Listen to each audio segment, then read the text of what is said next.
My name is Steve Lloyd, and I live part-time in Westchester, Pennsylvania, and I live part-time in Siesta Key, Florida.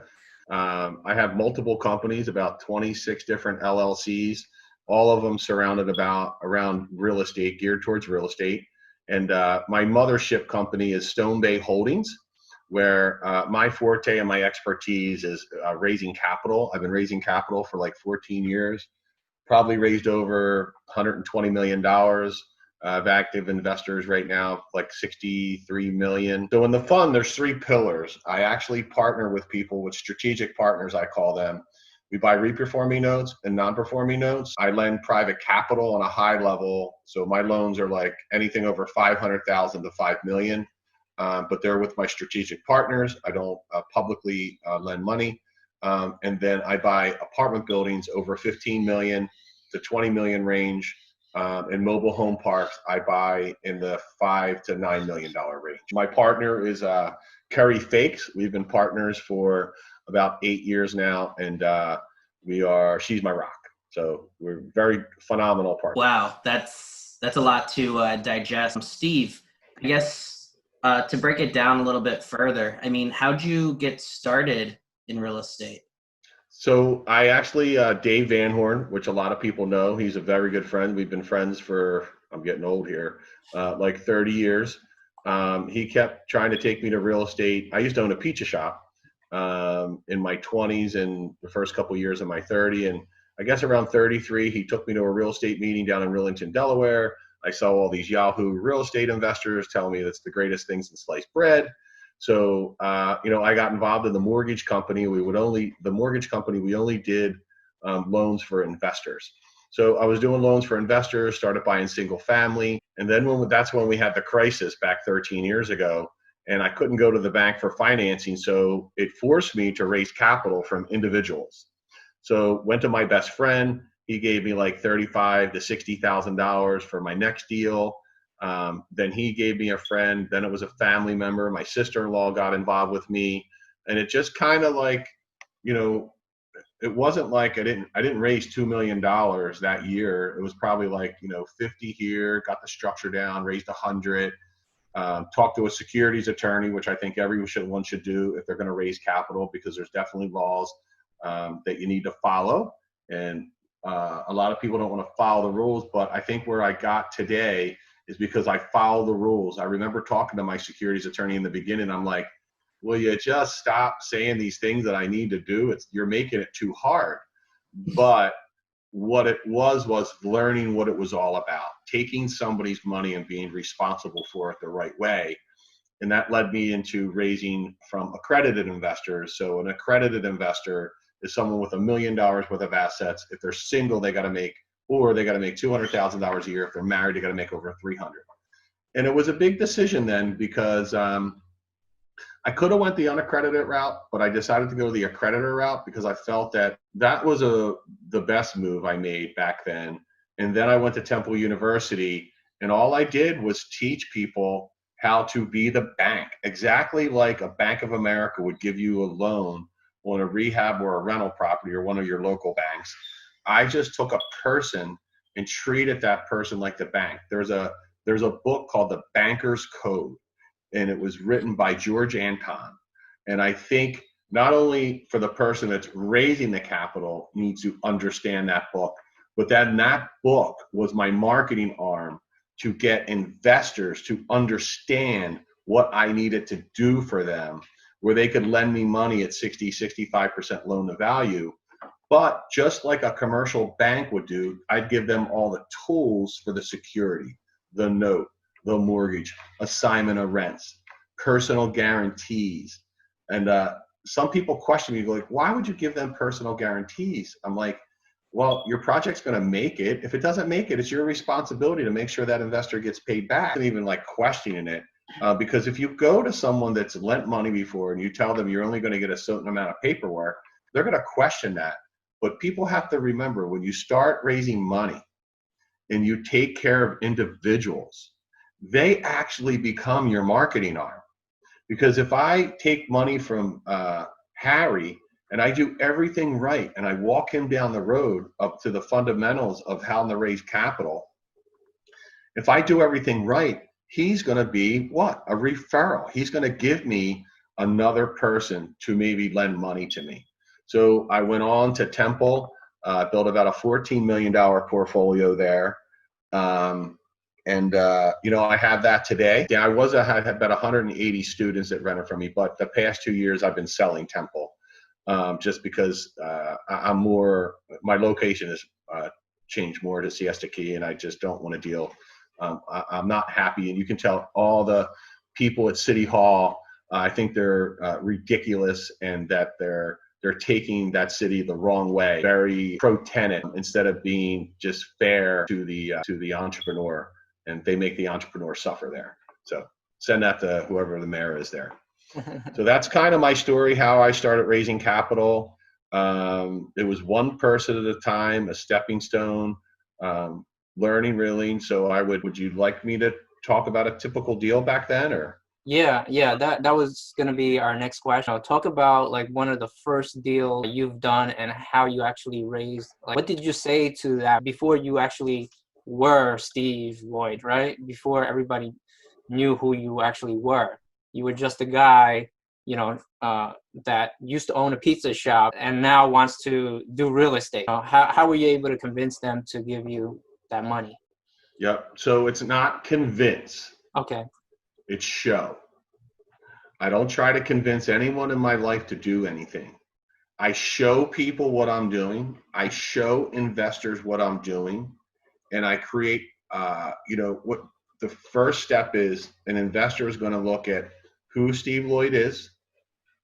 The second one is what they're going to invest in.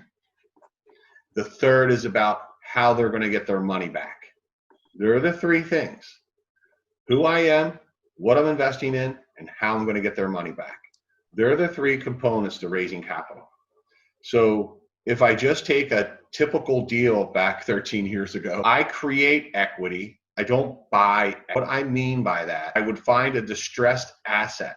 This is why I haven't been buying for the past year, because there was very few distressed assets. They were expensive. So back then, I would just take a regular single family home, and I always needed to know my after repair value, okay? Because the win is at the end of the game. It is part of the buy in the beginning. But what I needed to do is, let's just take let's go to a typical Temple property that I would do. I know on a Temple property, I have to remember my numbers, that I could get a shell at Temple University for about $130,000. So I could buy that shell for $130,000. And I knew that I'd have to put about $170,000 in that property to make that property at the end result appraised for about $450,000. So between the purchase and the rehab, I was falling into about 315 to 320. And this is why I needed to know that at those properties on a duplex with 8 bedrooms at Temple, that would, when I was finished that project, if I had all my students in there with leases and the parents co-sign, I know that property was going to be worth about $450,000. So I would have my private investor come in, and it'd probably be, maybe back then it might have been 1 or 2 people. I'd pay them a rate of return, interest only, with either their regular money, or predominantly I taught people how to use self-directed IRAs, but we can talk about that later. So I would bring in the funding, but I would secure them just like a normal bank would. I just wouldn't take their money. So there might be whoever had more money to give me on that deal would either be first position note, whoever had more money on the deal, and then a second position note. I wouldn't put 3 people on there, just 1 or 2. And then they gave me the money to purchase the project and to rehab the project. So at the end of the day, with the interest, it usually went up to about, what I was into the property for was about $338,000 to $342,000. Well, if you take what 75% loan to value is, when I would want to refi those tenants out, and it's not the tenants, refi my investors out, it's very important that you put them secured liens to the property, not only for their security, but when the bank comes in to refi the property, they want to see the debt on the property, and it looks better when the loans are secured, because they know they're refining $340,000 or, somewhere in that range. So I would get the house appraised. It was Conestoga Bank that I was using back then, and they're gone now. They've been bought out by other banks. So they merged. So the appraisal would come in at 450. Well, what's 75? I still remember what's 75% loan to value. I can tell you it's 338.5. Am I close? Yes. So now I had my 337.5. Sorry. Right. Yeah. 337.5. Okay, I was off by 1,000. Don't ever call me out again. So we were within $1,000. I'm only kidding with you, brother. So 337.5. But did you see what I did? I owed my investors 337.5. The bank would give me 75% loan to value on the appraised value, which was $450,000. So they would give me a loan for 337.5. And then I'm in a deal with no money out of my pocket. And after I did my first one, what creates wealth? Wealth is created by duplication. And all I did was go to the next project, and I did it. I went to the next project, and as I grew, my new investors that I was using on my first 2 or 3 projects, I would go, hey, did I do everything I said I was going to do? Is there anything that you would like me to do better? And every once in a while said, well, you had my money for 6 months. I got it back. I really want you to have my money for a longer time. So sometimes I would pay them back in 6 months. This sounds but I would continue to pay them interest for the next 2 months until I put them on another deal, so they didn't have any a lull between getting paid again. So, you have to make your investor happy, and to create a win-win. Look, they had the money for me, but some of them still wanted to continue to be paid. So look, even if that cost me $3,000, I kind of just factored that into the next deal where I had to make that up. But that's why my investors started to follow me and my base of investors. So I would go to, after I've done the project, I'm said, would you like to go in another deal? Yes. Do you have 2 or 3 people that might want to invest with me like you did if you're so happy? Now, would they give me 3 people? No, but people are busy, right? I mean, they're just busy.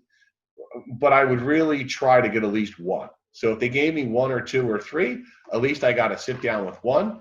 And if that one person told me, this is why I love network marketing. If that person told me no, it was okay. But I know that they were going to probably watch and see what I do as my career as a real estate investor grew. And I can't tell you how many people said no to me, and then a year or 2 later said, I'm ready to go. You have to understand that when people go from investing in the stock market or regular investments to alternative investments, that's something new to them. They've never done that before. It's our job. If someone doesn't lend me money, it's my fault. I blame it on me because I didn't educate them enough to have a good enough feeling to lend me their money. So it's about taking responsibility in creating your own playbook of how walking them down the road of what you're going to do with their money. And if I could, I remember I had a flip chart, literally a flip chart. I would sit with an investor. They would sit next to me and go, okay, this is what I'm buying and this is why I'm buying. Okay, this is the purchase price and this is the rehab price. And we're going to get this thing rented up. And I'm going to put students in there when we're done. I'm going to continue to pay once I need it like 4 or 5 months to rehab that property. When the students start paying, that confirms, that I'm going to continue to pay your interest. But then how I'm going to pay you back is I'm going to go to a local bank and do a refi, and then I'm going to pay you back, and then we're going to go on to the next project. I had to clearly explain that to them so they understood. One tip that I can give you is once you start to learn this process, okay, if I can teach people this process, it's your job to master it before you take somebody's money because it's so important. Look where I am today. It took me from my first investor of $40,000 to well over $100 million. So over the next I called every single investor I have over the past 3 months, and hey, how you doing? I didn't ask one person for money. It wasn't about that, but I was offered to me almost $4 million for 4 to 6 months from now because they want to go into a discounted market, right? They're like, we know the distressed assets are coming, and they want to be part of it. So it's that makes me feel good when people want to be doing what I'm doing. And back then I used to give them a statement every month. I would pay every single month. So some people pay quarterly or at the end of the deal. I don't, and do you want to know why? I'm actually very curious about that. You play on a high level. So if someone gives me money, they get a statement at the end of the month telling me how much they gave me, and then on the right side is how much I'm paying them a month. Because as those months add up, they can see exactly how much they made with me, right?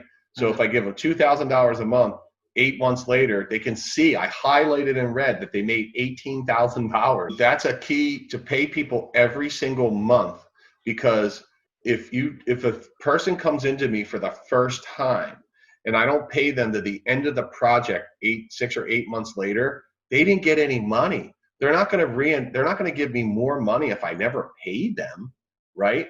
But if I pay them the first month, the second month, the third month, the fourth month, the fifth month, I might not have another deal. And then, you know what? Steve's paid me 5 months in a row. How's this deal going, Steve? It's going great.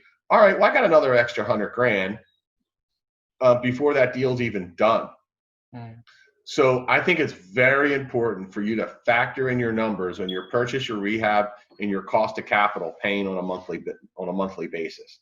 People love to get paid, right? They want that check. And we went to an ACH system to pay. Well, we have a whole software program now, but back then it was something that I thought that we should do. And, we gave them a statement at the other month, but there's the number one thing you need to do. Number one, pay people on time.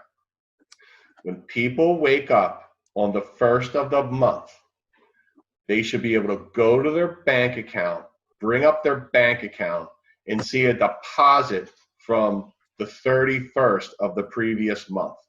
So we hit all our ACHs not too early. You don't want to pay them 7 days early because then they'll always expect it. But we hit that ACH on like the 29th. It gets in there the next day on the 30th. But when they wake up on January 1st, the money's in the account. And I'm telling you, you can never be late.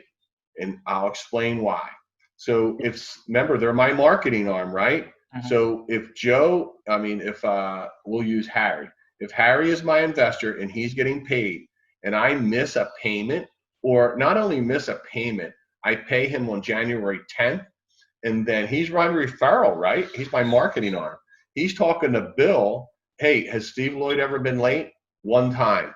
You're done. Has Steve Lloyd ever been late? Nope. When I wake up on the 1st, my payment's in there. He's never been late. I can't believe. Look, I have investors out there that I've lent money to, guys that I know, and they pay me late, right? I get my check on the 12th and the 10th, and I call them up. I'm like, what are you guys doing? I gave you money.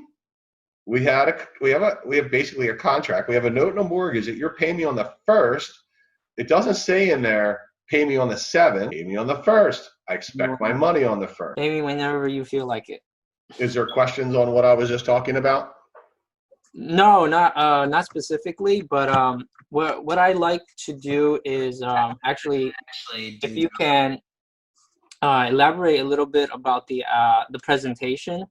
So whenever you do a presentation to the investor, is it more of a formal presentation, or is it a little bit more informal, where you're kind of like in shorts and jeans and, things like that, and t-shirt, and jeans? Or is it like suit and tie type of deal? Let me ask you a question, Joey. Yeah. Have you ever seen me in a suit and tie? I have not. Okay. So I'm sitting here now in flip-flop shorts and a t-shirt. And I think if you put on a suit and tie, you're done. Because most of these investors, they don't want to feel the corporate world. Yeah. what I want to tell you to do is be who you are. Don't be anything different. If you wear construction clothes, if you whatever you wear on a daily basis, Yeah. go meet that person with what you wear every day. Don't be somebody that you're not. This is crazy. So Stone Bay I own like $150 million worth of assets today. Okay. If we go back, we just went into an office 3 years ago. So I would bring investors. My office was run out of my basement. So I would literally sit in my living room.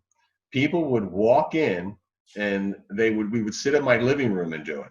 I'd be in a pair of shorts, probably sneakers on. Yeah, I might have had a collar shirt on or something. I mean, don't look like a complete slob.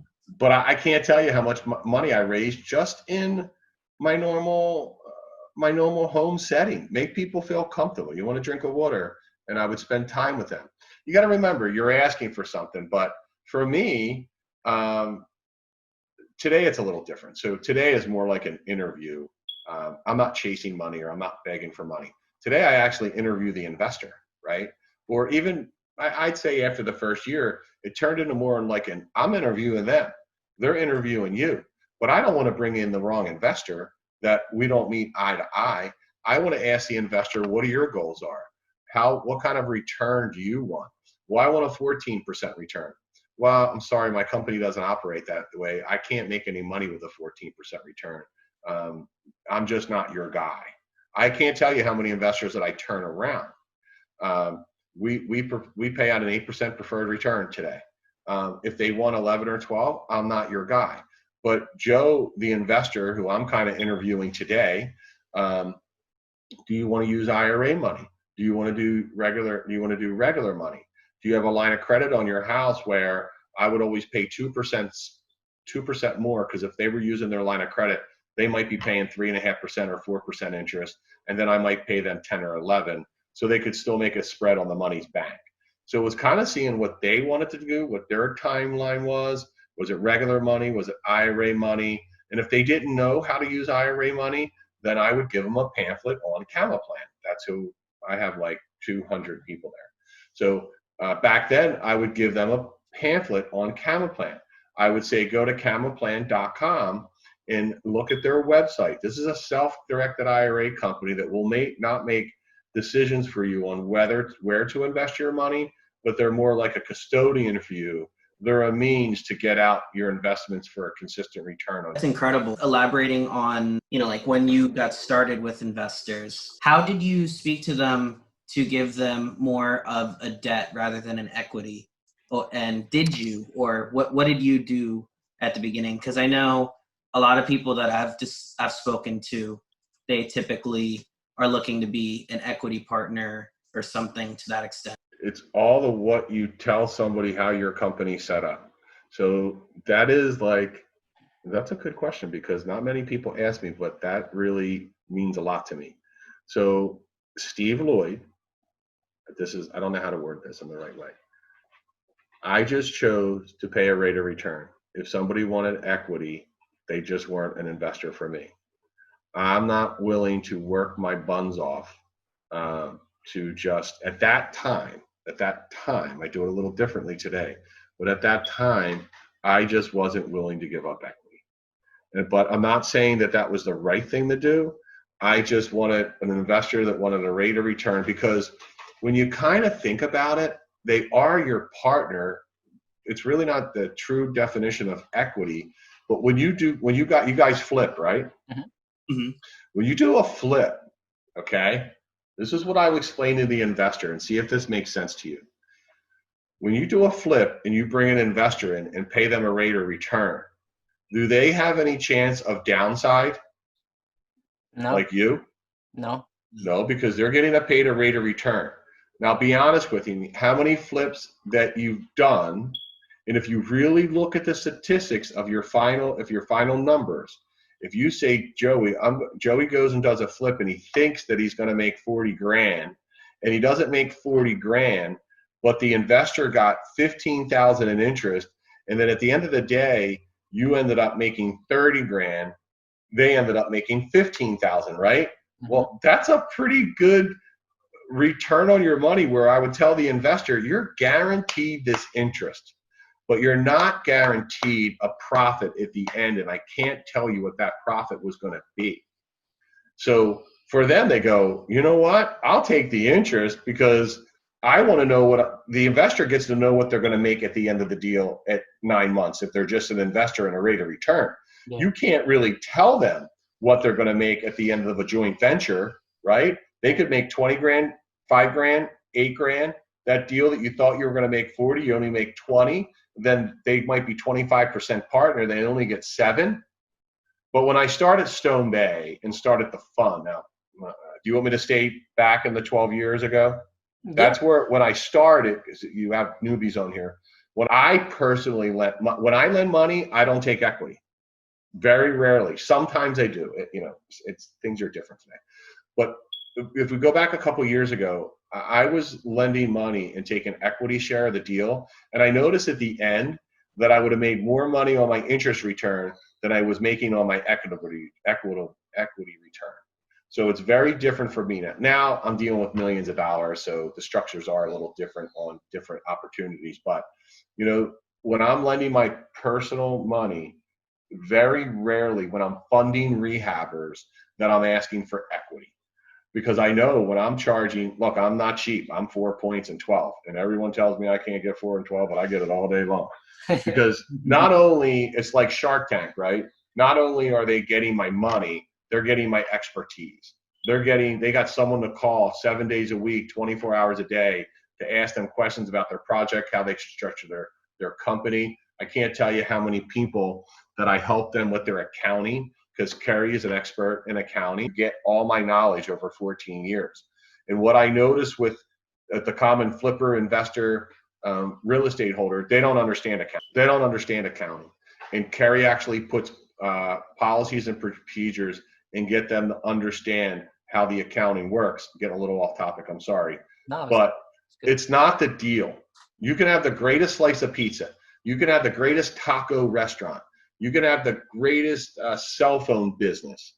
It is all about the management of money. It's how the guys that succeed in this business manage money well. Can you guys hear me? Absolutely, yeah.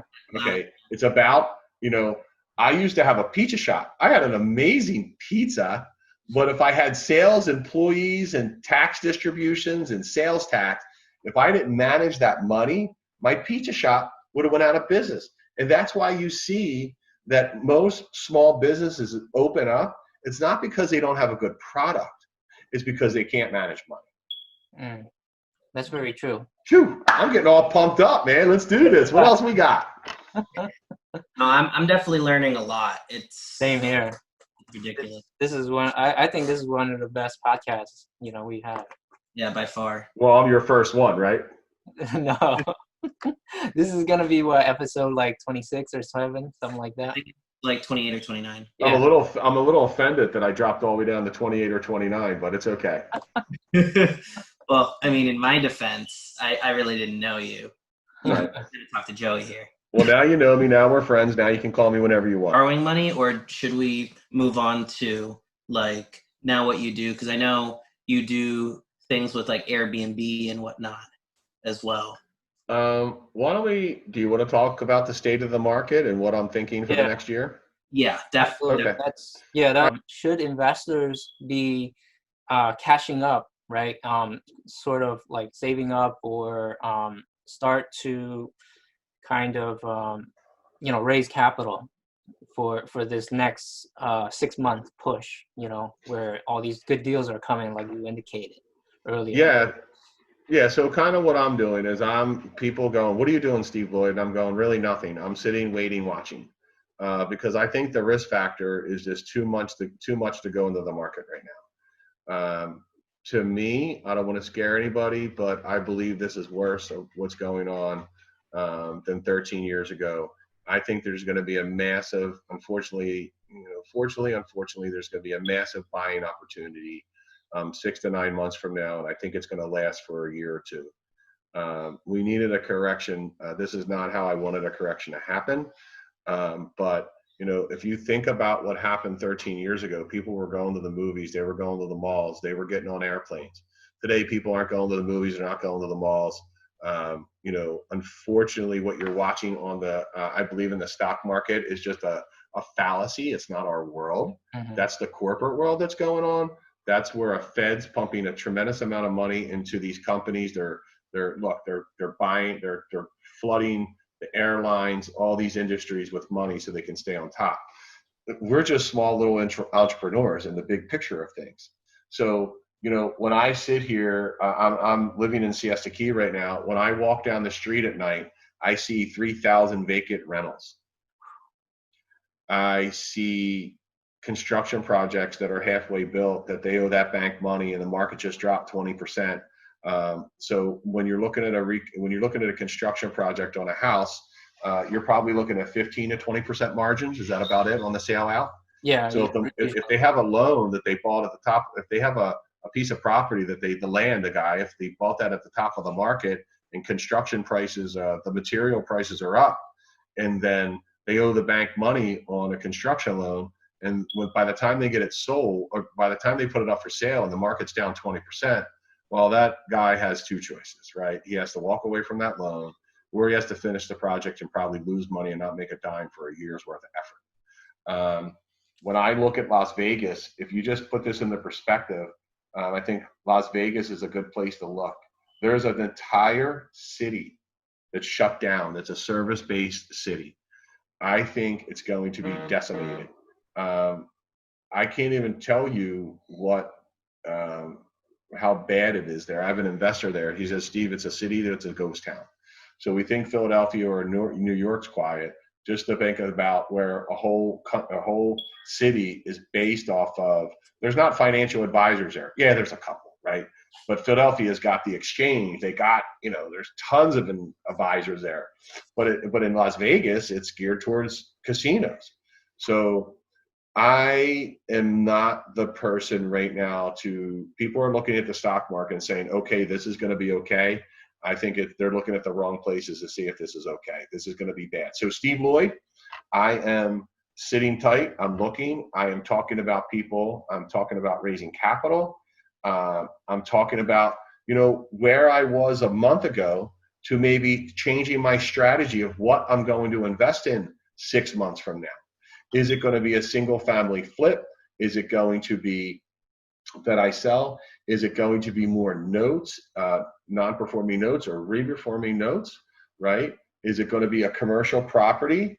I'm not really sure what's going to be the winner yet. I gotta let the fallout happen, and then when I determine what I'm going to do. I'm on Siesta Key. I have 7 units here that I do vacation rentals.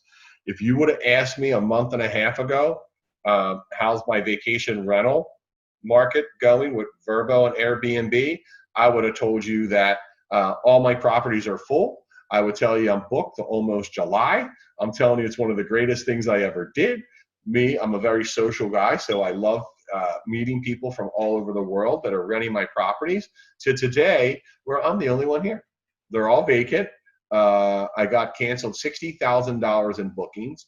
Probably by the time July comes, it'll probably be $80 to $90 to $100,000 in lost bookings. So, I'm not really sure where we're going to go. Look, I know I love real estate, but I think you should be evaluating what you're doing, learning how to raise capital, reading the banker's code, getting on podcasts, see what other people are doing, but then internally make your own decision what you want to do, how much risk factor you want to do. It's a very easy if you're a new real estate investor. Look, it's the $60,000, $70,000 rental property, which maybe in this market I don't do Section 8. I know a lot of people do, but it just never worked for me. I've always had problems with it. But maybe I switched. I'm trying to help your listeners. I'm not going to buy $60,000 properties. But, if it's buying a $60,000 property, do I want someone that has a W-2 job, or would I like that guaranteed payment from the government, right? So there's a lot of things that we got to work out.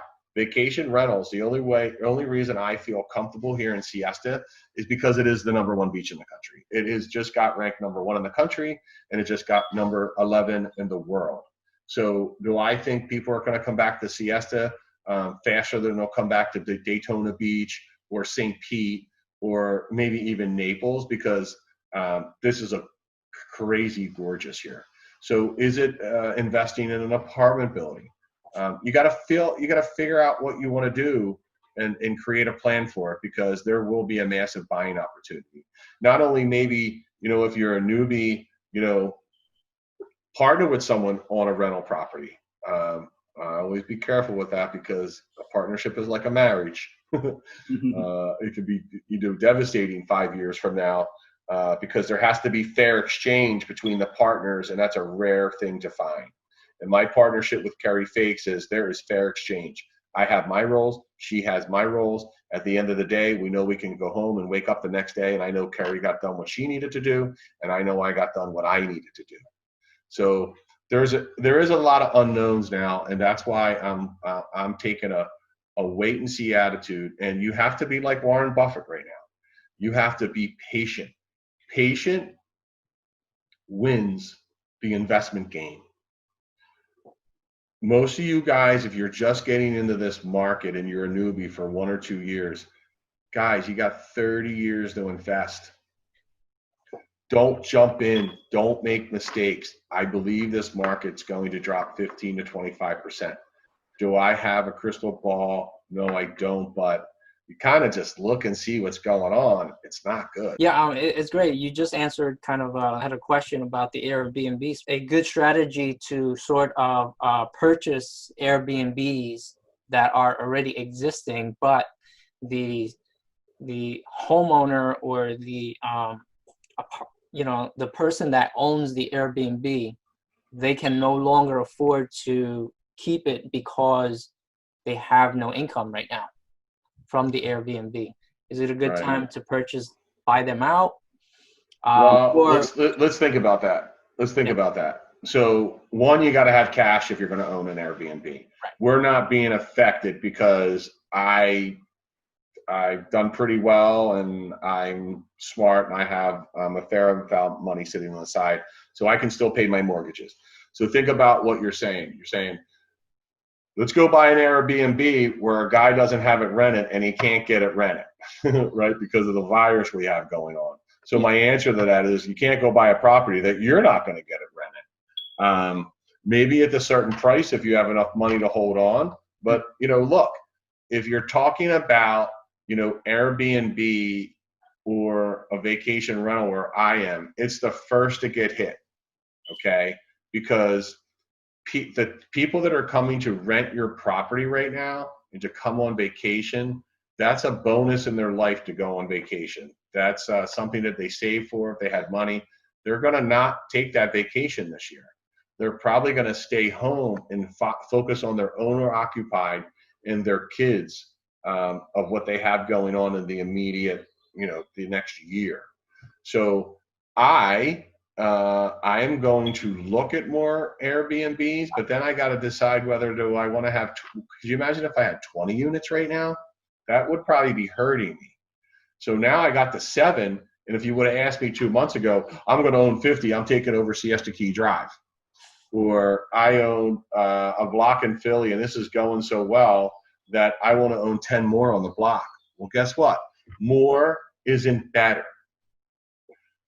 Sometimes, like what I'm telling some people to do is maybe you don't need more. Concentrate on more what you own and what you have now, and maybe taking that extra money and paying down on that mortgage rather than going to another property. So maybe I can explain this a little bit better. So if you got 5 properties, instead of buying another 1 or 2 and thinking you need to take over the world with real estate, maybe concentrate on that 5 and maybe just pay them down quicker. Could be an option, right? This is all about the options that we're going through. Yeah. So if you have an Airbnb in the city, who is going to go and rent that right now when someone just left that Airbnb home? They're nervous. I just wouldn't focus on that market right now. I just don't think it's a good idea unless you're stacked with cash and you believe that, look, it's going to, where are we going to be in 6 months? I don't have that answer. I'm just back to watching. That's great. Got it. So one second, I'll give you one example. I have a very good friend that is in San Diego, California. Her and I are very close, very good friends. So she bought an $800,000 building 10 months ago for strictly Airbnb and Verbo. So I talked to her about 3 months ago, and she was completely kicking butt, man. She's like, oh my gosh, Verbo and Airbnb, it's the greatest thing that they've ever, that they've ever come up, the greatest business in the world. I put something on the internet and people come and Airbnb and Verbo, they take care of the whole process and I'm making money. Well, I talked to her 3 weeks ago and she's completely vacant.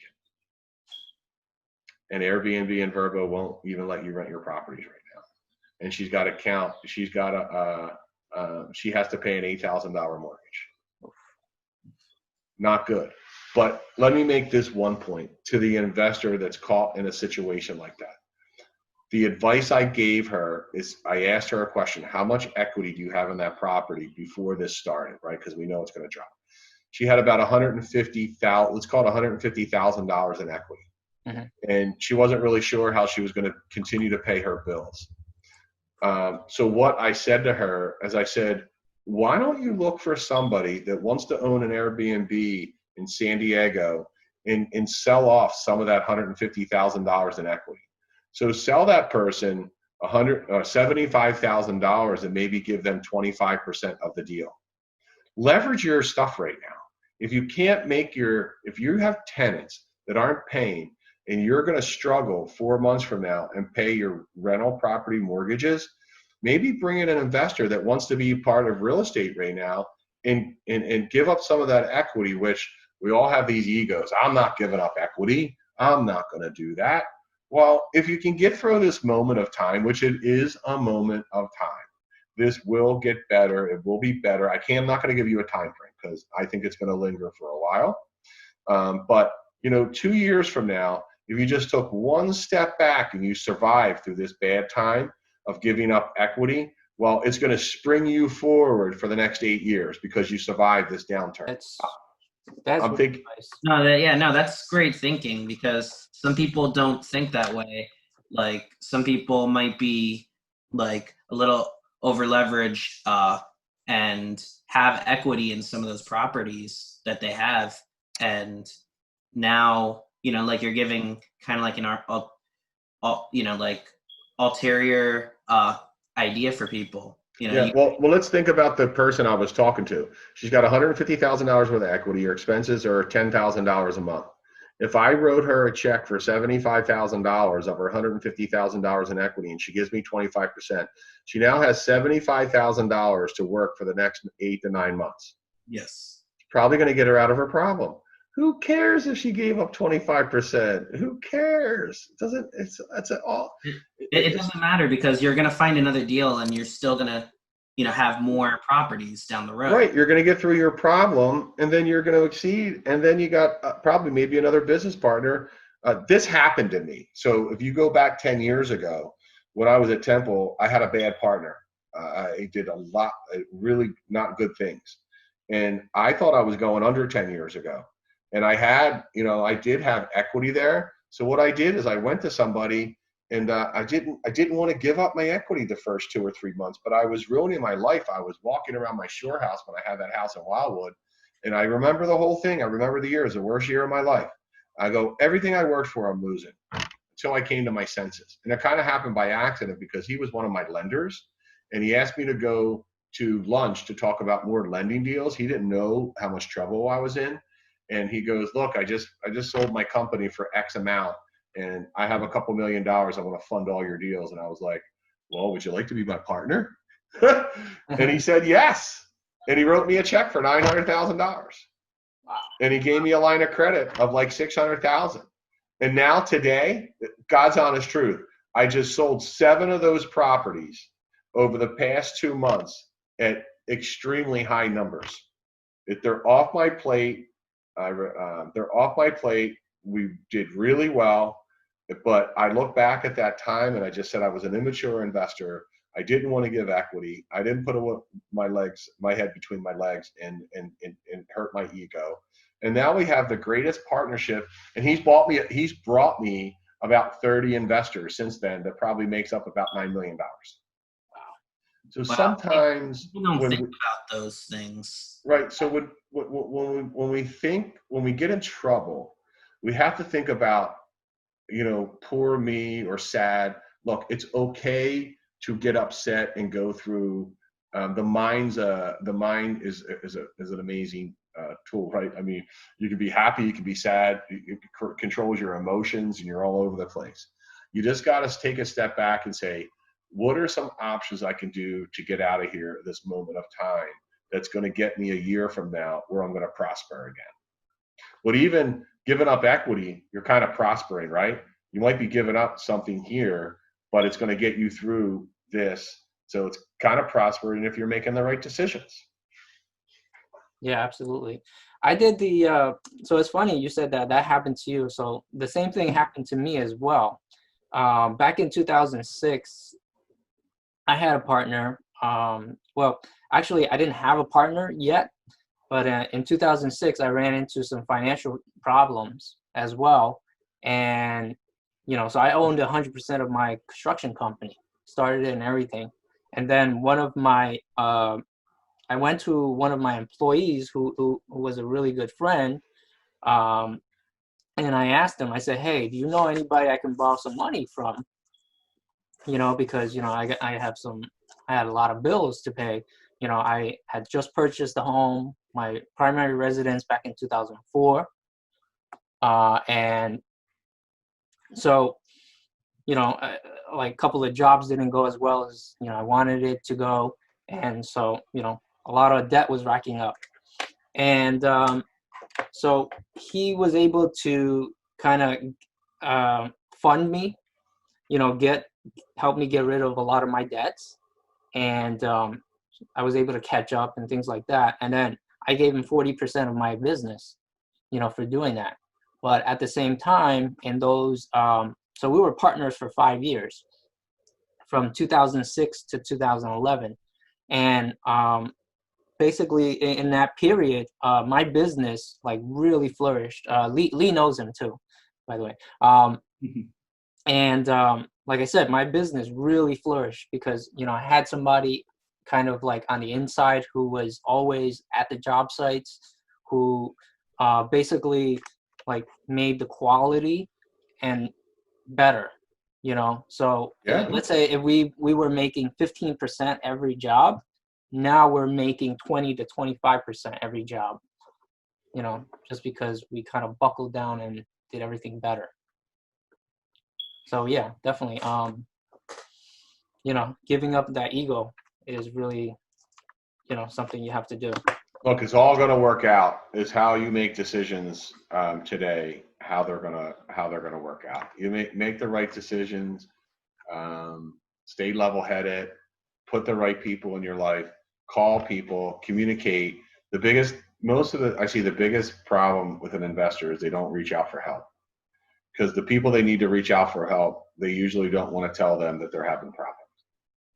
Every single one of us has problems. They never end.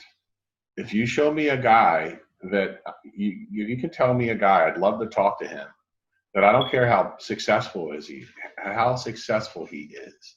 I want you to introduce me to that person that has no problems going on. I take problems and I call them situations.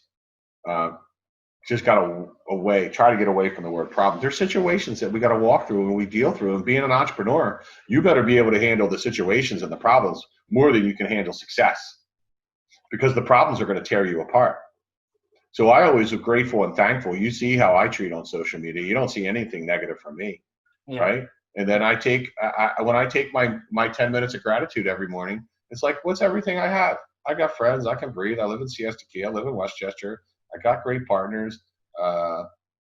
It goes on and on and on. I got a really nice bike that I can take a ride, all this stuff. And then I go on my left-hand side. Okay, what's the problems I got? There are usually only 2 or 3 that are tearing our soul apart. There are only 2 or 3. So take those 3, concentrate on those 3, and eliminate them. And once you get rid of those three, there's going to be three more. Right? It never ends for an entrepreneur. Wealth is created over time. I wasn't wealthy 10 years ago. It took me, the problem with I'm getting a little off track, but the problem with the entrepreneur, they want to go into real estate and they want to be rich in 2 years. It's not going to happen, boys and girls. It's going to happen over a 7, 8 to 10 year period. And most of your wealth, for you, Joey, you told me that you're 40. Your wealth is going to be created in your 50s. I want you to call me back when you're 60 years old. And I want you to tell me, did you create all your wealth in your 40s or did you create all your wealth from your 50 to 60? And I guarantee you think you're creating your wealth now. All you're doing is created a basis right now with all your knowledge to really create your wealth in your 50s. That's when it's going to happen. And look, Jonathan, you have even more an advantage. You're 28 years old. It's 29. Like, okay, look, 29 years old. I started at age 37. I didn't own a piece of real estate until I was 37 years old. Oh, wow. Right? So you're way ahead of me. You're way ahead of me where I was at your age. So just make sound, smart decisions and do the right thing when no one's looking. Pretty simple. Simple, but so hard. Next question. I'm curious, Steve, what markets are you actually looking at right now as a lender and as an investor, and why? Well, as far as me lending money? Either lending money, your partners? Yes. Yep. So answer that question. I don't change. I'm not, someone did a webinar and Dallas, Texas, or Houston's going to be the big. Las Vegas. I don't know houses. I can tell you right now, Las Vegas is going to take a dump, but I'm not buying no houses in Las Vegas. I don't know the market there. It goes back to stick with what you know. If you buy houses in northern New Jersey and that's where your zone is, that's where you should continue to do business. Don't go run down to the southern part of the state and start doing deals there where you don't know the market there. I'm focusing on the markets that I'm already in. If that market only takes a 15% drop versus a 30% drop, I'm still buying at that 15% drop because most likely that 30% drop, I don't know that market. So I'm not really changing anything of where I lend money to or where Steve Lloyd buys. I'm looking, we're in the apartment building world in Georgia and in Florida. I'm not going to Utah to buy an apartment building just because I heard it's a good deal. I'm staying consistent to what I know and where I know. And I'm staying consistent and with who I do business with. So I'm not making those kind of changes because, there was a webinar 2 weeks ago about let's take a look at where the biggest crashes are going to be and where the biggest rise will be when we come out of this. Let's just take an example. Las Vegas is I'm just not going to Vegas. I know the market I'm in. I know Siesta Key or vacation rentals. I am not going to St. Pete to do vacation rental. I'm going to find opportunity right where I am. I'm not going to get out of my zone. I'm not going to lend money out of my zone. I'm not going to lend money to someone. I don't lend in California. I don't know the real estate market there.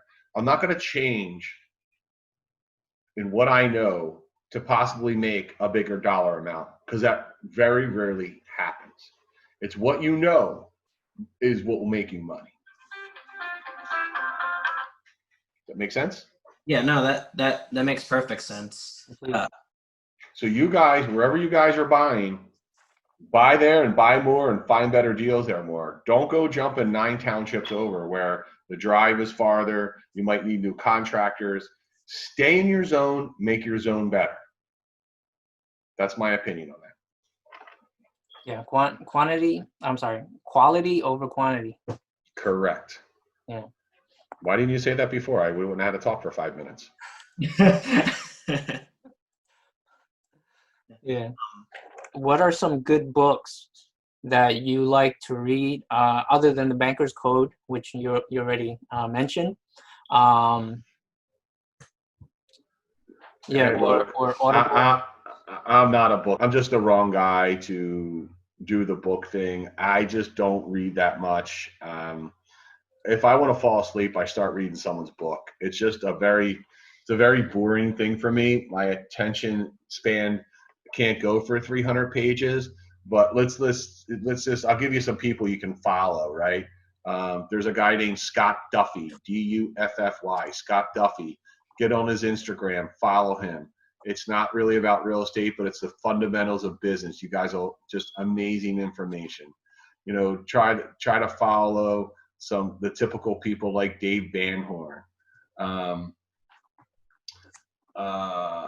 You know, Jason Scott, he writes a lot on Bigger Pockets. Carol Scott, they live like 10 minutes from me, phenomenal. You know, see what Warren Buffett's doing. Watch what he's doing. You know, learn how he thinks. Making investments over a long period of time.